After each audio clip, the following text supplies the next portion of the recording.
Monsieur le Président, Monsieur le Premier ministre, Messieurs les ministres, Mesdames et Messieurs les ministres, mes chers collègues, l'Europe est à un tournant critique de son histoire. Le bouclier américain se dérobe, l'Ukraine risque d'être abandonnée, la Russie renforcée.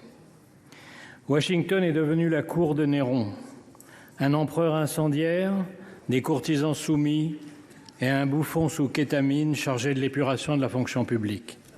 C'est un drame pour le monde libre, mais c'est d'abord un drame pour les États-Unis. Le message de Trump est que rien ne sert d'être son allié puisqu'il ne vous défendra pas, qu'il vous imposera plus de droits de douane qu'à ses ennemis et vous menacera de s'emparer de vos territoires tout en soutenant les dictatures qui vous envahissent. Le roi du deal est en train de montrer ce qu'est l'art du deal à plat ventre. Il pense qu'il va intimider la Chine en se couchant devant Poutine, mais Xi Jinping, devant un tel naufrage, est sans doute en train d'accélérer les préparatifs de l'invasion de Taïwan. Jamais dans l'histoire, un président des États-Unis n'a capitulé devant l'ennemi.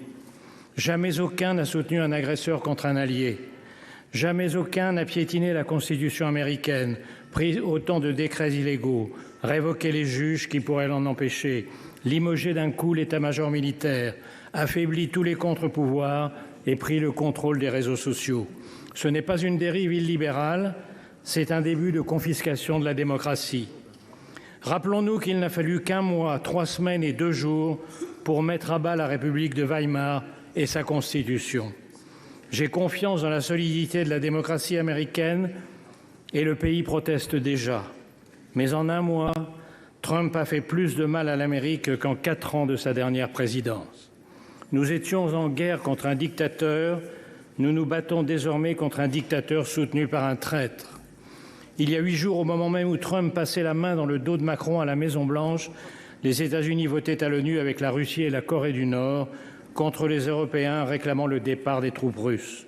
2 jours plus tard, dans le bureau ovale, le planqué du service militaire donnait des leçons de morale et de stratégie au héros de guerre Zelensky avant de le congédier comme un palefrenier en lui ordonnant de se soumettre ou de se démettre.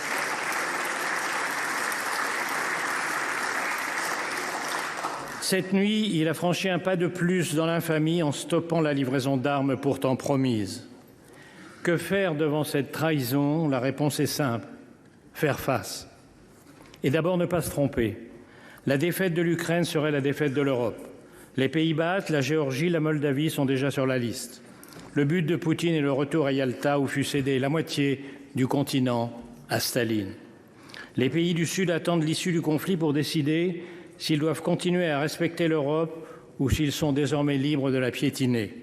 Ce que veut Poutine, c'est la fin de l'ordre mis en place par les États-Unis et leurs alliés il y a 80 ans, avec comme premier principe l'interdiction d'acquérir des territoires par la force.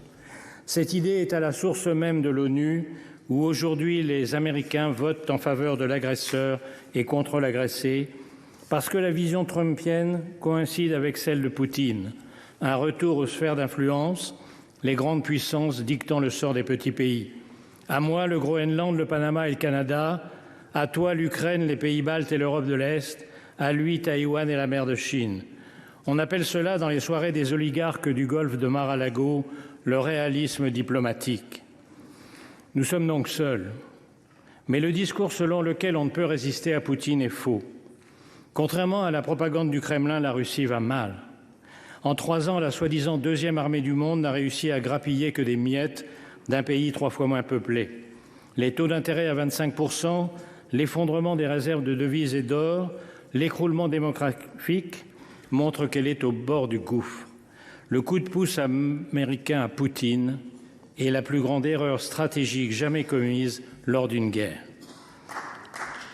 Le choc est violent, mais il a une vertu. Les Européens sortent du déni.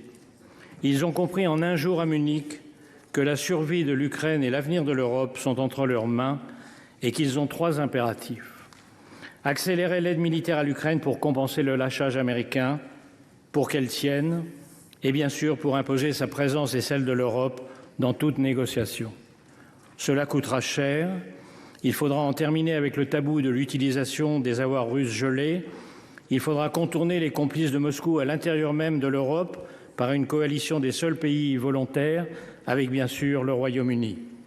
En second lieu, exiger que tout accord soit accompagné du retour des enfants kidnappés, des prisonniers et de garanties de sécurité absolue. Après Budapest, la Géorgie et Minsk, nous savons ce que valent les accords avec Poutine. Ces garanties passent par une force militaire suffisante pour empêcher une nouvelle invasion. Enfin, et c'est le plus urgent, parce que c'est ce qui prendra le plus de temps, il faut rebâtir la défense européenne négligée au profit du parapluie américain depuis 1945 et sabordée depuis la chute du mur de Berlin. C'est une tâche herculéenne, mais c'est sur sa réussite ou son échec que seront jugés dans les livres d'histoire les dirigeants de l'Europe démocratique d'aujourd'hui.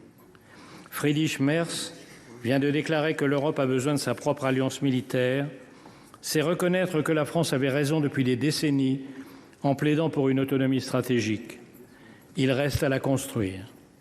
Il faudra investir massivement, renforcer le Fonds européen de défense hors des critères d'endettement de Maastricht, harmoniser les systèmes d'armes et de munitions, accélérer l'entrée dans l'Union de l'Ukraine, qui est aujourd'hui la première armée européenne, repenser la place et les conditions de la dissuasion nucléaire à partir des capacités françaises et britanniques, relancer les programmes de boucliers antimissiles et de satellites.